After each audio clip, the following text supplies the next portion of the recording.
پاڵەوانە گەورەکەی یاری فوتبۆڵی ئەمریکایی جۆ نەیمز دەڵێت کاتێک متمانت بە خۆت هەبوو دەتوانیت کاتێکی زۆر خۆش بەسەر بەری، کاتێکیش کە ساتەکانی ژیانت بە خۆشی بەسەر دەبیت دەتوانیت کاری سەرسوڕهێنەر ئەنجام بدەیت. لە واشنگتن دیسیەوە سڵاوی ستافی زایاڵی داهێنانتان لێبێت.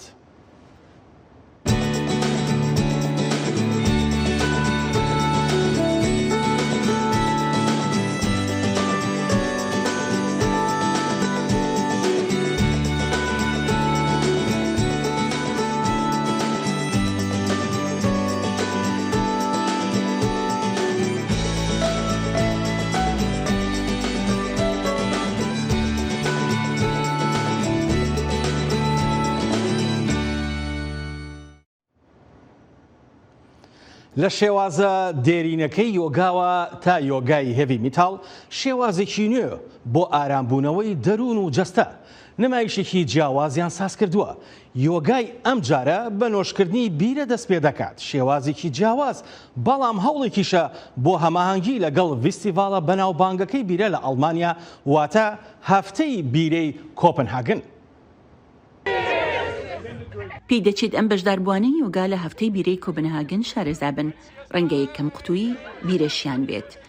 لەگەڵ ئەوەی ئەنجامدانی یۆگا لەگەڵ خواردنەوەی کحوڵ تێکەڵکردنێکی تەواو نامۆیە، بەڵام پێی دەچێت دروشمی ئەم بەشداربوانەی یۆگا بریتی بێت لە نۆش لە بری ئامستەی کە باوترە. ڕاهێنانەکە بریتیە لە تێکەڵکردنێکی جوڵە تەقلیدیەکان لەگەڵ خواردنەوەی بیرەدا. داکۆکیکەرانی دەڵێن خواردنەوەکە دەتوانێت ئەزمونێکی کەیان باشتر بکات بە یارمەتیدانی بەشداربووان بۆ ئارامگرتن و خەوبوونەوە. ڕاهێنەر ئانلۆند لە ساڵی 2009ەوە سەرپەرشتی کۆبوونەوەکانی یۆگای بیرە دەکات. ئەو پەیوەندی بە ئەنجامدانی یۆگا و خواردنەوەی بیرەوە هەیە.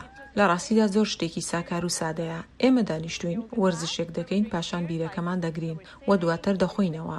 ئەزمونێکی خۆش و ئاسانە لەو دەمەی دەخۆینەوە پێکەوەین کاتێکی خۆش بەسەر دەبین.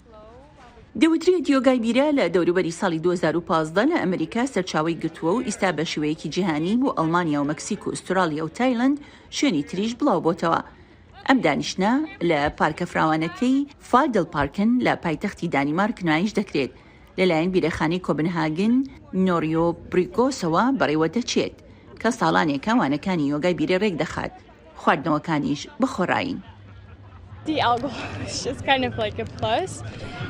پێم وایە کحوولەکە تەنها جۆرێکە لە شتێکی زیادەی باش، چونکە هەندێک جار کحوولەکە وا دەکات هەست بە ئارامی زیاتر بکەیت و زیاتر خۆت بگونجێنیت.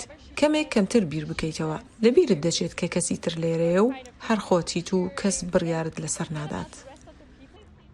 گرتبوونەوەی یۆگاکە کە یەک کاتژمێری خایند بەشێک بوو لە هەفتەی بیرەی کۆپنهاگن ڕێکخرابوو. هەروەها ئەم چالاکیانە کە نۆڕۆژیان خایند کۆبوونەوەی نەریتی زیاتری بەخۆوە بینی، وەک فستیڤاڵی ئارەزومەندانی بیرەی دانیمارکی کە میواندارێتی نزیکەی 80 پێشانگەری کرد. نزیکەی 700 بیرەی جیاوازیان پێشکەش بە 6,000 سەردانکەر کرا. کریستیان تۆمسن بەڕێوەبەری فستیڤاڵەکە لەو بارەیەوە دەڵێت.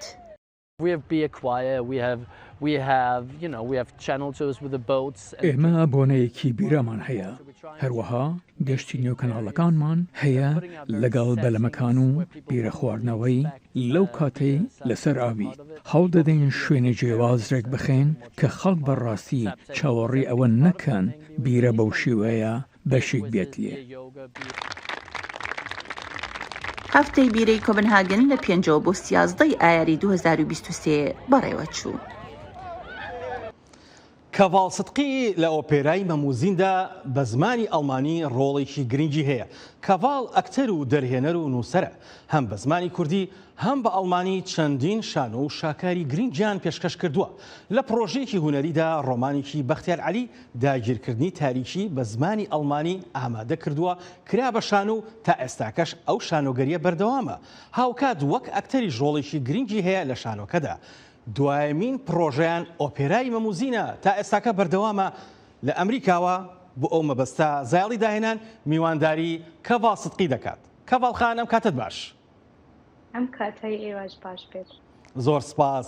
کەڤاڵ خان با بە دوایمین پرۆژەی ئێوە دەست پێ بکەین لەگەڵ ستافە جوانەکەتانە پرۆژەی مەموزین.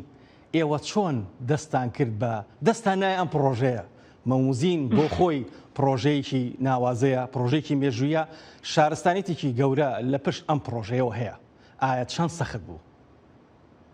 زۆر ڕاستە. لە ڕاستیە مەموزین یەکێک لە شاکارە گرنگەکانی ئەدەب و کللتوری کوردیە کە بە چەندین زمانی زیندوی دنیا تەرجمە کراوە. من بڕوامەوەیە کە هیچ هونەرمەندێک نییە حەز نەکات لەو ئیشە گەورەیە شتێک بکات، یعنی لەوانەیە شێوەکارێک حەز بکات. زۆر وێنەی مەموزین هەیە کە بە تابلۆ نەخشێنراوە، گۆرانی زۆری لەسەر هەیە. ئیتر کە بریار بوو ئەم ئیشە وەک نمایشێکی ئۆپەرا بێتە سەر تەختەی شانوو لە یەکێک لە گرنگترین فستیڤالەکانی ئەڵمانیا مایتەشپیلە لە شاری ویسبادن پێشکەش بکرێت. مامۆستا ئێحسان لەگەل برادەرانی لە کە پێشتر لەگەل یەک کۆمپۆنیست کە خۆی موزیکی بودانە بوو خەلکی تورکیایە، پێشتر هەموو شتێکیان ڕێک خست بوو. ئەو پرۆژەیە پێویستی بە زۆر ئەکتەرە لە ڕاستیدا. ئێمە نەمانتوانی هەمووی پێشکەش بکەین. 6 گۆرانی و بە شێوەی کە وەک جەنابتانش دەبینن من وەک ڕاوی و بە زمانی کوردی لەو کارە بەشدار بووم. کەڤاڵخان، هەڵبەت زۆر سپاس. گرنگە بەلامەوە ئایا ئەمە یەکەمین ئۆپێرای کوردیە بە زمانێکی زیندوی دنیا وەکو زمانی ئەڵمانی، یانەمە یەکێکە لە شاکارەکانی دیکەی ئۆپێرا، یانەمە هەوڵێکی ناوازەی کوردانی تاراوگەیە بۆ ئەوەی ئیتر ئۆپێرا و شانۆی ئێمە، شانۆی کورد بە زمانەکانی دیکە بەخش بکرێت، بە زمانەکانی دیکە پێشکەش بکرێت؟ بەڵێ بێگومان ئەمە یەکەمین پرۆژەی ئۆپەرای کوردیە لە مێژووی کورددا کە هەوڵێک بوو بە کوردی بوون، گۆرانیەکان هەموو بە کوردی بوو، بەڵام بە ستایلێکی ئۆپەرایی، یعنی بە ستایلی موزیکی ئۆپەرایی، کلاسیکی ئۆپەرایی وەک موزیکەکانی موزارت و واگنەر و بێتهۆڤن و لە شەکارە گرنگەکانی ئەو سەردەمە زۆر لەوە چوو، بەڵام هەمووی بە زمانی کوردی بوو. بەو ڕێنووسە کە کاتی خۆی ئەحمەدی خانی نووسیوە بە زمانی بوتانی کە بڵێن. ئەکتەری ئێمە یەکێکیان کە کوردی باکوور و زازا بوو، خانمێک کە ڕۆلی زین دەبینی و کوڕێک کە بەڕەچەلەک خەلکی پۆلۆنیا بوو، بە کوردیەکی زۆر شیرین گۆرانیەکانی دەیگوت و هەستێکی زۆر ناوازە بوو. ئەوە یەکەمین پرۆژەی ئۆپەرای کوردیە بۆ ئەوەی کە دەرگایەکی تر دەواازەیەک بدوزینەوە بۆ ئەوەی کە پەنجەمورێکی کوردی لەناو ئەم هۆنەرەش پیا بکەین، ینی ببێتە دەرگایەک، ببێتە ڕێگایەک بۆ پاشە ڕۆژ. بەڵێ بەڵێ، هەڵبەت زۆر سپاسی ڕەوەند جەوادی ژەکەم کە کۆمەڵێک ڤیدۆی زۆر گرنگی بۆ ناردم هەر سەبارەت بە ئۆپێرای مەموزین و هاوکات ئەو هەماهەنگیەی خەڵک بۆ ئۆپێراکە ئامادەجیان هەبووە. ئەمێ باز زۆر بکەین کە ئایا تامەزرۆیی خەڵکی ئەڵمانیا یان ئەڵمانی زمان چۆن بوو بۆ ئۆپێرایە؟ چونکە ئەمە بۆ خۆی یەکێکە هەم پرۆژەیەکی یەکەمین پرۆژەیە و هەم پرۆژەیەکی شارستانی و مێژووی و ئەدەبی گرنگ ئەکرێتە زمانێکی دیکە کە چەندین ساڵ لەمەوبەر ئەمە نووسراوەتەوە.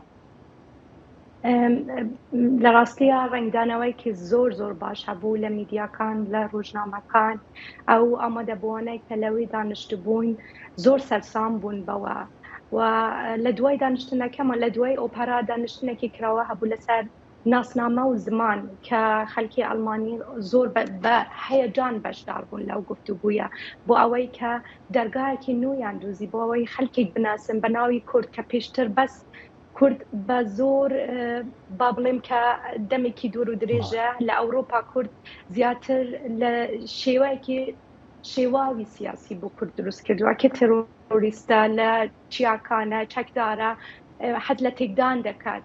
ئەوەش باندووری ئەو وڵاتە داگیرکەرانەیە کە لەسەر کورد بووە و لە ئەوروپاشی توانیا ئەو ڕەنگە لە کورد پێناسەیەک بۆ کورد دروست بکەن. ئیتر ئەم پێناسەیە کە مەموزین بۆ کورد دروستی کرد پێناسەیەکی تەواو جیاواز بوو، یعنی ڕەنگێک بوو لە ئێوارایك بوو لە موزیک، لە هونەر، لە فەرهەنگ، لە ڕوحی خەلکێک کە ئەوروپیەکان ئیتر خۆیان لە دوای ئەم ئۆپەرایە بە تەئکید دەچن و دوو دەگەڕن بزانن زیاتر بزانن کورد کێیە، چی دەوێت بۆ وایە وڵاتێک بۆ پارچەکرا بۆ زمانێک تا ئێستا لە ژێر زەختی لە ناو بردن بیت بۆ کللتورێکی ئاوا بلند ئێستا لە مەترسی ئەوە بێت کە یعنی بڕۆخێت یان لە ناو بچێت. بەڵێ هەڵبەت زۆرم پێخۆشە ئەم پرۆدەکشنە ئەم بەرهێمێنانی ئەم کارە هەم لە ڕووی موزیکە و لە ڕووی ئامادەکاریەوە لە ڕووی دەرهێنانەوە تێکڕا پێم خۆشە باسی پرۆدەکشن و ئەو کۆمپانیامان بۆ بکەیت کە لە پشت پرۆدەکشنەکەەوە هەیە هاوکات هەم دەرهێنەری پرۆژە کاگەسان ئەم هەماهەنگیە زۆر گرنگە بۆ ئەوەی کە موزیک و دەنگ و نمایش و کاری ئۆپێرایی پێکەوە کۆبکاتەوە. بێگومان ینی ڕای مدیا کە کاکدارە گوتلای سەرپشتی دەکەتن لەگەڵ هاوێکانی هەموو شتێک ئامادەی کردبوو بەڵام لەبەرەوەی کە مامۆستایەسان پێشتر تەجروبەی ئۆپەرای هەبوو بە تایبەت جێگای خۆی لە ناو ئۆپەرای ئەڵمانیا کردوتەوە لە ڕێگای مامۆستایەسان توانیان ئەم پرۆژە بێنە سەر تەختەی شانۆی ئەڵمانیا.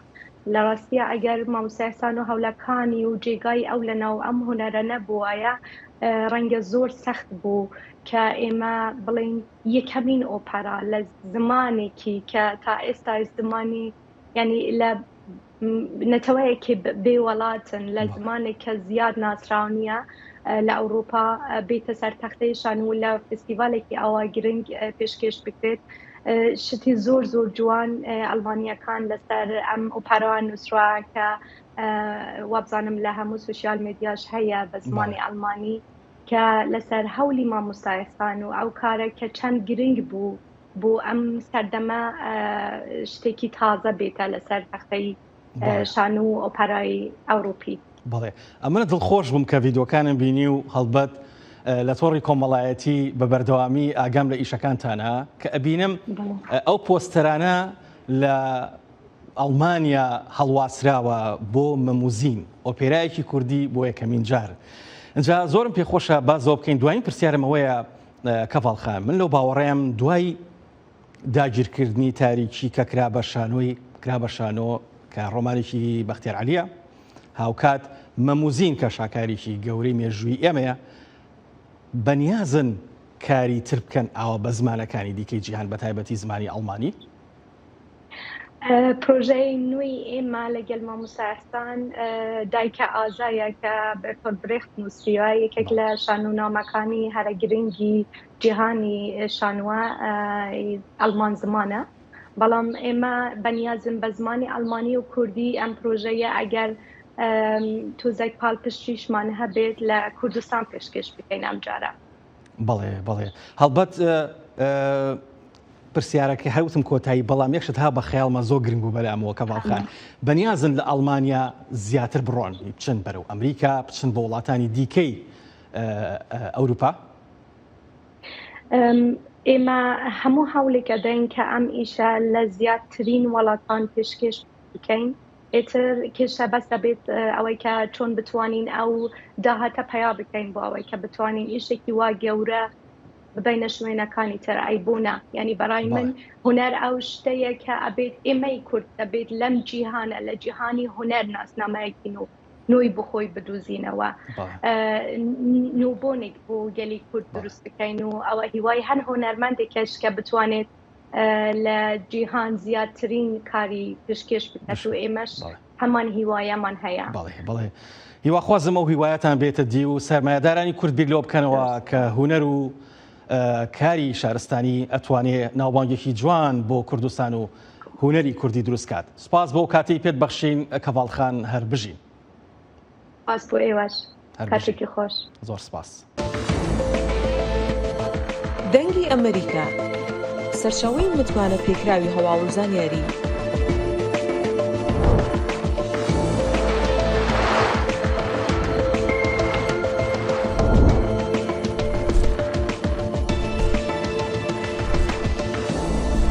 لە ماڵپەڕ و تۆڕە کۆمەڵایەتیەکانی دەنگی ئەمریکاوە ئاگاداری هەواڵ و گۆڕانکاریەکانی جیهان بە.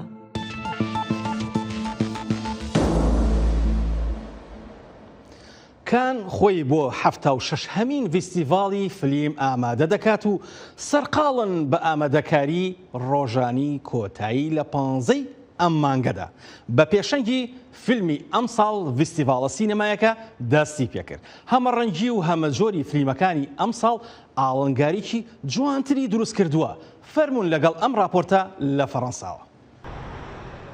دەمەکێدا کۆخالیچە هین لە ژێر پلەیەن پاڵێ یەن ناودار نەهاتبووندانین پۆستەرین ئیسال یەن فەستیڤاڵە کانێ هاتن ئامادەکردن.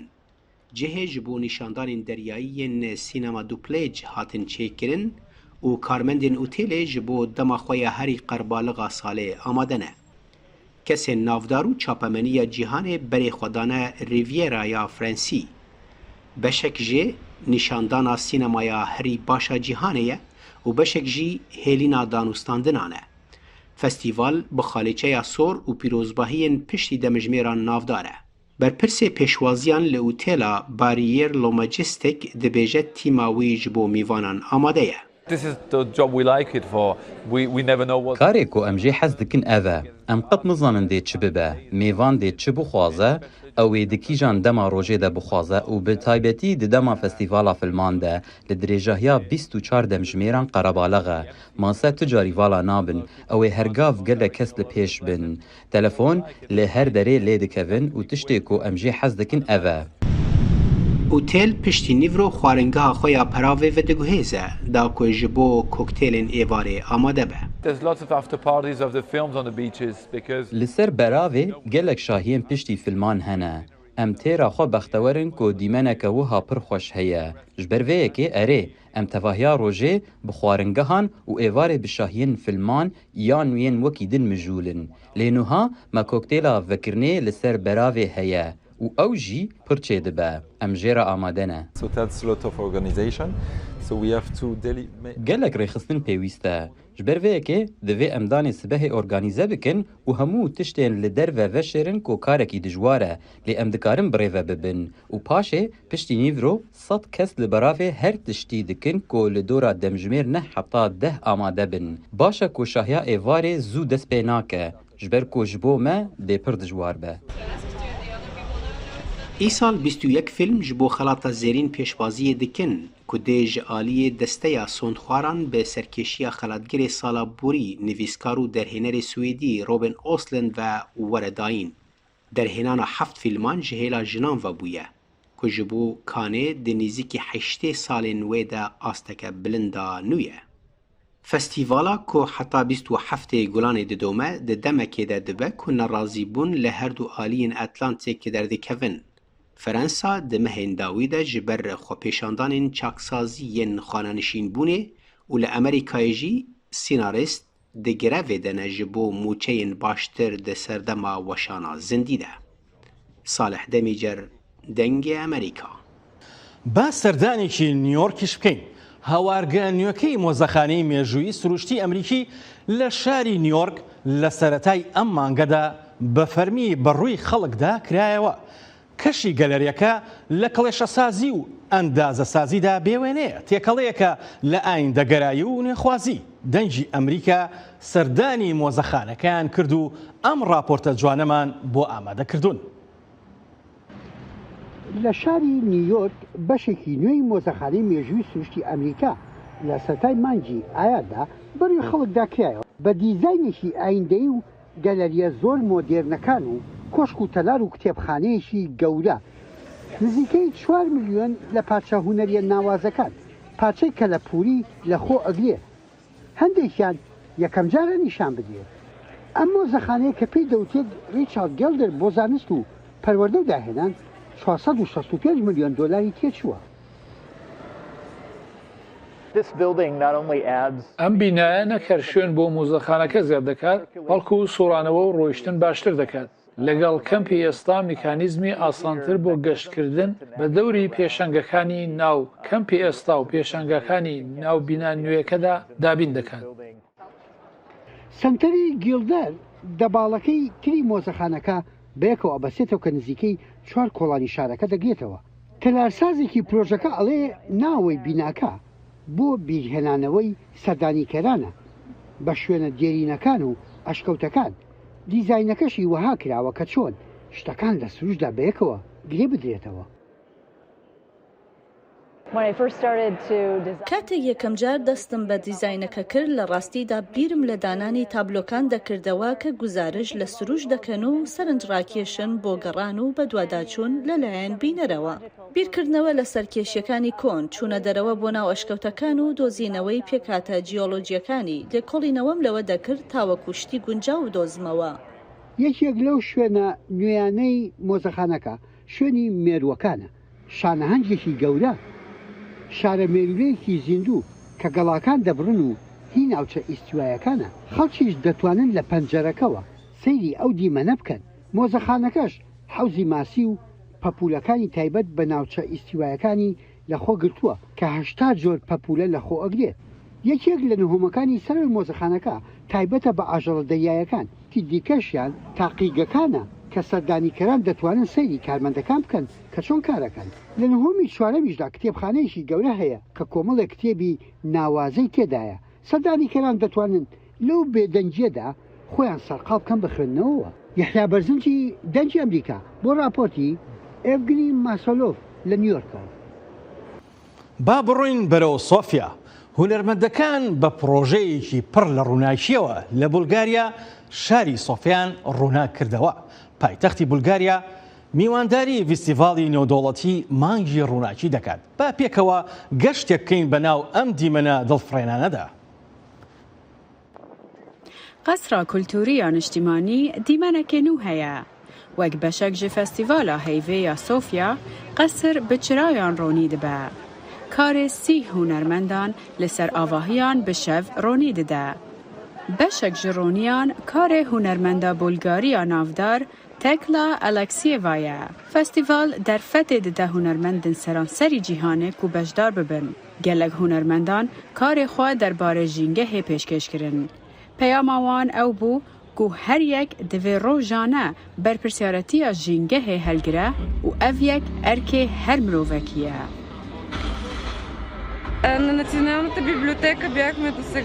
من پرج پیاما جنگه دوی کاری ده حس کر. پروژه ارده بپارێزن باندۆرێکێ پرمەزن li min kir. Cîhaname samaname ya bitêneye û ev festîval dihêle mirov hez raveyekê bike. Ev festîvala duyemîn e ku birêve diçe. Diger roniya li ser avahiyan xelk jî kincin ciyawaz lê xwe dikin û ahengekê pêk tînin. Program li jêr erdê berdewam dike. Lê paytexta Bulgarya cihekê taybet li jêr erdê ji bo vê festîvalê tê amadekirin. Niha ew cih bûye mal ji bo hunera serdîwar ya bi dirêjahiya 61 metran ku bi navê Into the Whirlwind of the City tê zanîn. Dîzaynên li serdîwar li jêr lempeyên UV ronî didin. Ciyekî pir baş e ji bo karê me di festîvala heyvê de. Dema derbazî jêr erdê dibî û roniyê dibînî diyar dike çend karê me guncav e digel festîvalê. Me rengên fosforî bikaranîn da ku nîgarkeşiyeke dirêj li ser dîwar durust bikin. Hunermend dibêjin di vê festîvala duyemîn de karê huneriyê cuda hene wek tablo, animation, hunera 3D ya li ser dîwar û her wiha peyker. سەرباری جەنگ و نەهامەتیەکان هێشتا لە ئۆکرانیا خەڵک بە ئومێدەوە دەژین. پێشبڕکێک بۆ مشتەکۆڵە سازکرا بۆ ڕێزێنان لە پاڵەوانانی بەرگری خارکیفی ئۆکرانیا بۆ ئەو سەربازانەی کە لە شەڕەکەدا بەشدار بوون. ئەم پێشبڕکێیە لە میترۆی شارەکەدا بەڕێوەچوو. وەرزشوانانی هەڵبژاردەی ئۆڵمپی ئۆکرانیا و نوێنەرانی کۆمەڵگەی بۆکسینی خارکیف بەشداری پێشبڕکێکەیان کرد. پێشبڕێکی بۆکسین بۆ ڕێزینان لە پاڵەوانانی بەرگری خەرکیف ئەو سەربازانی کە لە شەڕەکەدا بەشدار بوون لە ناوەندی مترۆی شارەکەدا بەڕێوە چوون. ئێمە لە ویستگەی مێترۆی بەرگریکارانی ئۆکراینە تازەین. وەک سەنگەرێک وایە لەم کاتە سەختەدا. بارەکە نەڕەخساوە بۆنەیەکی وەک پێویست ئەنجام بدەین. پێویستە سەلامەت بین بۆ ئەوەی نوێنەرایەتی شاری قارەمانەکەمان خارکیف بکەین. ئاڵقەیەکی بۆکسین لەسەر سەکوی ویزگەی مێترۆی زاغسنی کیف دروست کرابوو و دا شەڕە بۆکسین تێدا ئەنجام درا. ژمارەیەکی زۆر لە بۆکسێنەرەکان هەن کە پەیوەندیان بە ڕیزەکانی هێزە چەکدارەکانی ئۆکراینەوە کردووە و بەرگری لە خاکەکەمان دەکەن و بەداخەوە ژمارەیەکی زۆر لە وەرزشوانان لەگەڵ ئێمەدا نەماون.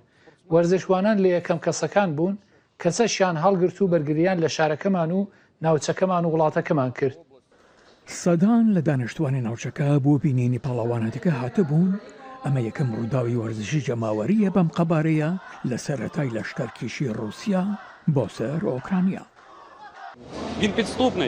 ئەو دوژمنە فێڵبازە بۆیە دەبێت پاڵەوانێتی ئەنجام بدەین بە بەشداری خەڵکێکی زۆر لە شوێنە پارێزراوەکاندا بۆ خۆپاراستن لە موشەکەکانیان. مترۆکە لە بەرهۆکاری سەڵامەتی هەڵبژدرا بوو بۆ جەماوەریەکان لەو شارە قەدەغان. پەرتوکخانە گشتیەکەی لۆس ئەنجلوس لە هۆڵێکی ئاساییەوە پەرەیسەند بۆ سیستەمێکی فراوان کە پەرتوخانەیەکی ناوەندی سەرنجڕاکێشە لە ناوەندی شارەکەدا. پێشانگاکە لە مێژووی 150 ساڵەی کتێبخانەکەدا ئاوڕێک لە درامای دەوروبەری پەرتوکخانەکە دەداتەوە. پرتوکخانەیە گشتیە باژارەی لۆس ئەنجلس نەهاژی هەمان تشتی پێشکەش دەکە ji wextê هاتیە دامەزراندن. Di sala 1972 rûnijvanên Los Angeles bi awayekî nivîskî pêşniyara projeyekê kirin. Me navenda agirkujiyê hebû, piştre şanoyek hate duristkirin. Daxwaza dawiyê pirtûkxane bû. Yekemîn pirtûkxane li ser meyxanekê hat avakirin. Di sala 1880 de jineka bi navê Mary Foy wek seroka pirtûkxanê hat binavkirin. Foy pirtûkxane berfireh kir û di gel wêyekê de jî çalakiyên mafin jinan birêve birin. Di gel mezinbûna bajar, avakirina pirtûkxaneyan berfirehtir bû. Di sala 1920 de dengderan bûceyeka taybet erê kirin ji bo pirtûkxaneya navendî ku her wiha bû navendeka kultûrî ya bajarê Los Angeles. Lê di sala 1986 de kesekê nenaskirî agir berda pirtûkxaneyê. Di pêşangeheka pirtûkxaneyan de ku ji aliyê rojnameya Herald Examiner ve hat pêşkêşkirin, çîroka şewata pirtûkxanê belav bû. Roja agir bi pirtûkxaneya navendî ket rojnameyê sê vênegirên xwe şandin ji ber ku agirêke pir mezin bû. 350 karmendin agirkujê amade bûn û di encama agir de 400,000 pirtûk şewitîn. Lê pişra pirtûkxaneyeka 8 qatî ji nû ve hat avakirin ku niha yek ji binavûbanktirîn pirtûkxaneyan e. نووسەر و بیرمەندی ئەمریکی نۆرمان ڤینسنت پیڵ دەڵێت باوەڕت بە خۆت هەبێ، بڕوات بە توانەکانی خۆت هەبێ، بەبێ متمانەیەکی لە خۆ بردووانە، بەڵام متمانەیەکی ڕاستەقینە بە توانە تایبەتەکانی خۆت ناتوانیت سەرکەوتوو بیت یان دڵت خۆش بێت تا زایڵێکی دیکە و جوانێکی دیکەی جیهان ماڵەوە.